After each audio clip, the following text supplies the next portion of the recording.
BYDA have developed these 5 simple steps to keep you, your community and any underground assets safe when excavating. Step 1. Plan. The first step in performing any excavation or underground work is to plan the job out properly. Start by lodging a free inquiry with BYDA. You can do this through their website or mobile app. Expect to receive detailed information of any underground services within 2 business days from lodging your inquiry. Depending on the location, maps may include electricity, water, gas, telecommunications and heritage overlays.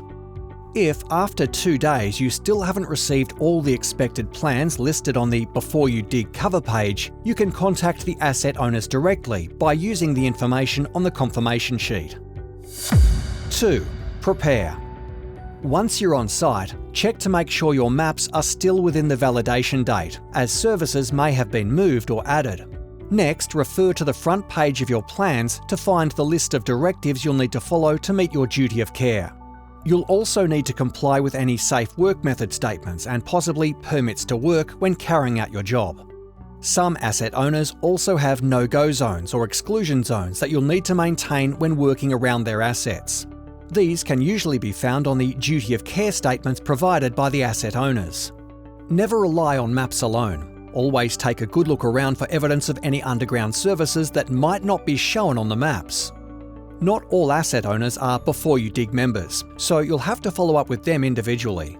Once familiar with your job site, it's best practice to have a certified locator confirm the exact location of all underground services and identify any that might be missing from the maps.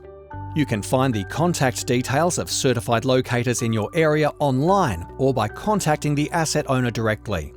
The locator should mark out the location of all services using a colour-coded system based on AS 5488, which is the Australian standard for marking out subsurface utilities. Some of the more common colour markings are blue for water services, orange for electricity, yellow for gas, and white for telecommunications. If you come across other services, a different colour will need to be used. Step 3. Pothole. The next step is to start potholing to visually confirm the exact service location, which is part of your duty of care. Check with the site manager to find out the frequency of the potholes along the service. There are different methods of potholing, including by hand using a non-conductive shovel, or vacuum excavation if available using water or air pressure. You must first make sure that the asset owner permits it and you follow their requirements. Step 4. Protect. Once the service has been visually confirmed, you need to make sure it's protected throughout the length of your job. Start by telling others on site where the assets are located, then set up barricades to protect them from plant or pedestrians. A designated spotter may be needed to make sure exclusion zones are maintained and overhead power lines are avoided. Tiger tails and cable markers may be applied by electricity owners to provide greater visual warnings. This does not mean you can come any closer to the lines. Once the asset is exposed, make sure it's supported and protected to prevent damage. Step 5. Proceed. As you get ready to proceed, go over the first 4 steps again to make sure none of the conditions have changed. Check that the information you received from BYDA is still in date, review your process and proceed with care. Keep in mind that naturally occurring events could alter the site conditions, so you may need to review and adjust your plans.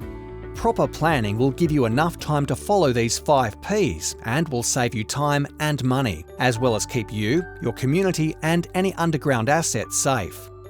Always remember the first step in Safe Excavation. Visit www.bYDA.com.au and lodge your free inquiry.